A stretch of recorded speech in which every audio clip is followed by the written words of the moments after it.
अस्सलाम वालेकुम नाज़रीन, आप देख रहे हैं प्रोग्राम काशिफ अब्बासी के साथ। एपीसी के फैसलों की गूंज आज भी सुनाई दे रही और हर तरफ अगर किसी बात पर बहस है, डिस्कशन है, तो वो उस एपीसी और उसके अंदर होने वाली तकारीर और उसके फैसलों पर है।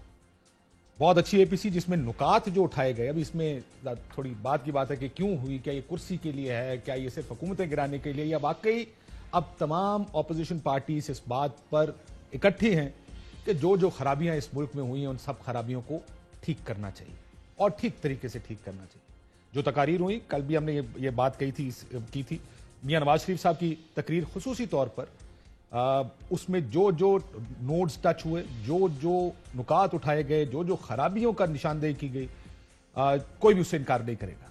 यही खराबियां हमारे जमहूरी निज़ाम में, हमारे सिस्टम में मौजूद है। इस एपीसी के फैसले में एक चीज, और आज हम उसी के ऊपर बात करने की कोशिश करेंगे शुरू में, वो है ट्रूथ कमीशन। इस जो एलामिया था उसमें कहा गया कि इजलास मुतालबा करता है कि ट्रूथ कमीशन बनाया जाए जो 1947 से अब तक पाकिस्तान की हकीकी तारीख को दस्तावेजी शक्ल दे।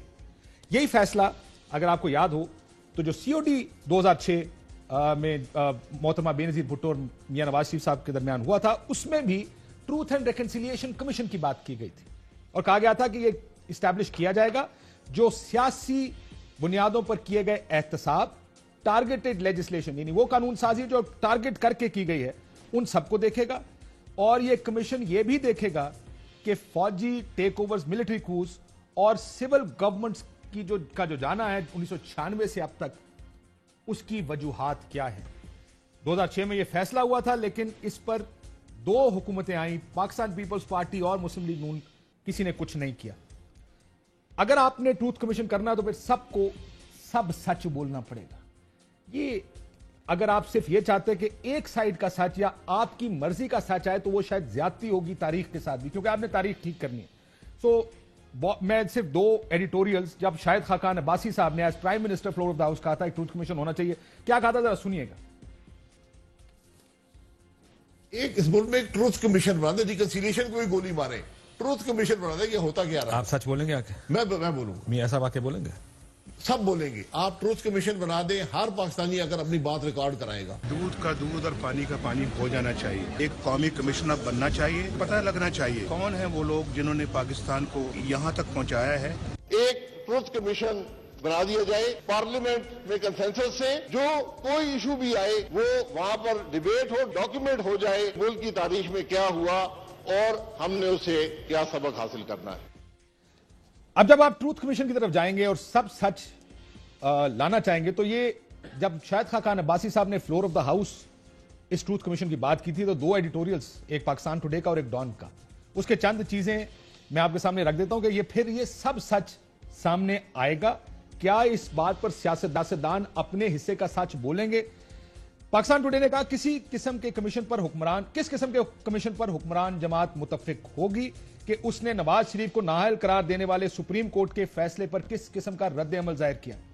तायात कायद जो अपने बैरून मुल्क असासों की वसी फहरिस्त का जवाब देने में मुस्तकिल तौर पर नाकाम रहे हैं, यह एक अच्छा मौका है कि कोई कमीशन वो सच्चाई सामने लाए जैसे नतीजे पर सुप्रीम कोर्ट पहुंची।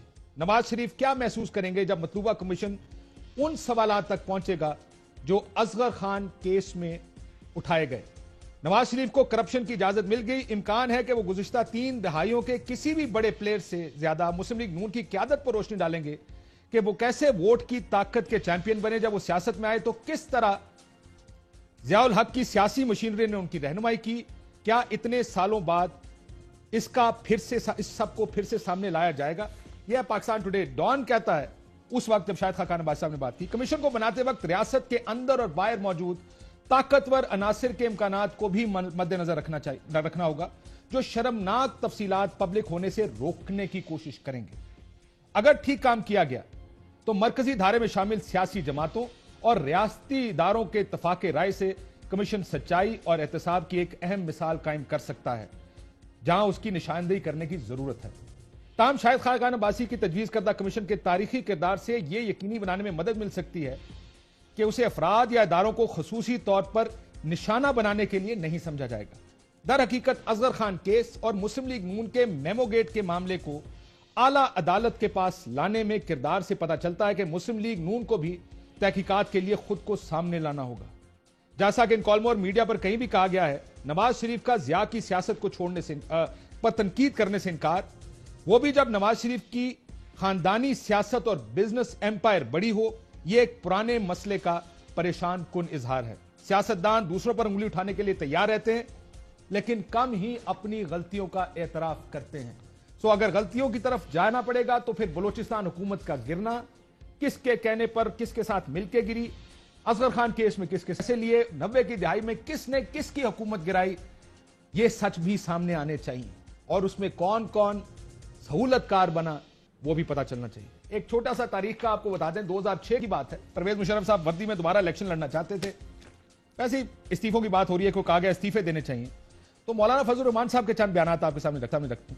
21 सितंबर 2006, फुल स्क्रीन पर चला दें जिसको। इस्तीफों से सरहद और बलोचिस्तान में गवर्नर राज लगने का खतरा है। 30 अक्टूबर को कहते हैं इनकलाब या साजिश से तब्दीली मुल्की मफाद में नहीं, यानी अगर आपने तब्दीली लानी है तो इनकलाब और साजिश से अगर लाएंगे तो वो मुल्की मफाद में नहीं होगी। 5 दिसंबर 2006 को कहते हैं उल्मा का दबाव है, इस्तीफों पर जल्दबाजी ना की जाए। ये वो वक्त है, याद रखिएगा, जब एक मिलिट्री यूनिफॉर्म में परवेज मुशर्रफ साहब की गवर्नमेंट है। मौलाना साहब किस तरह इतना अरसा लीडर ऑफ द ऑपोजिशन रहे, काफ लीग के साथ मिलकर बलूचिस्तान में उनकी हुकूमत भी थी और बड़ा प्रेशर था कि इसको खत्म किया जाए और इस्तीफे दिया जाए। उस वक्त मौलाना साहब नहीं माने। 6 दिसंबर को ने कहा जेयूआई इस्तीफों के मामले पर तकसीम, हतमी फैसला पार्लिमानी पार्टी करेगी। 7 दिसंबर जेयूआई का इस्तीफे देने से इनकार, जमात इस्लामी डट गई। उस वक्त काजी हुसैन अहमद साहब थे जो बहुत जोर लगा रहे थे उस पर। मजलिस अमल ने इस्तीफों का मामला का फैसला ईद के बाद तक मौखर कर दिया। आखिर में 1 जनवरी 2007 में हतमी बयान आया मौलाना साहब का, इस्तीफे हरगिज नहीं देंगे, मुशर्रफ की जेर सदारत इलेक्शन लड़ेंगे। ये उस वक्त फैसला किया गया था और इसमें मियां नवाज शरीफ साहब के जो बयान थे उस वक्त के, वो भी बड़े दिलचस्प हैं। उनका यह कहना था कि इस्तीफे देने का वक्त आ गया है और इस्तीफा दे देना चाहिए। इस्तीफों का ऑप्शन जिस कदर जल्द हो मुल्क के लिए बेहतर है। 6 सितंबर 2006 मियां नवाज शरीफ साहब मुत्तहिदा ऑपोजिशन के फोरम से इस्तीफों का ऐलान किया जाए। मियां साहब उस तमाम वक्त में इस्तीफों की बात कर रहे थे जबकि मौलाना साहब इनकार कर रहे थे। आज मौलाना साहब इस्तीफों की बात कर रहे हैं।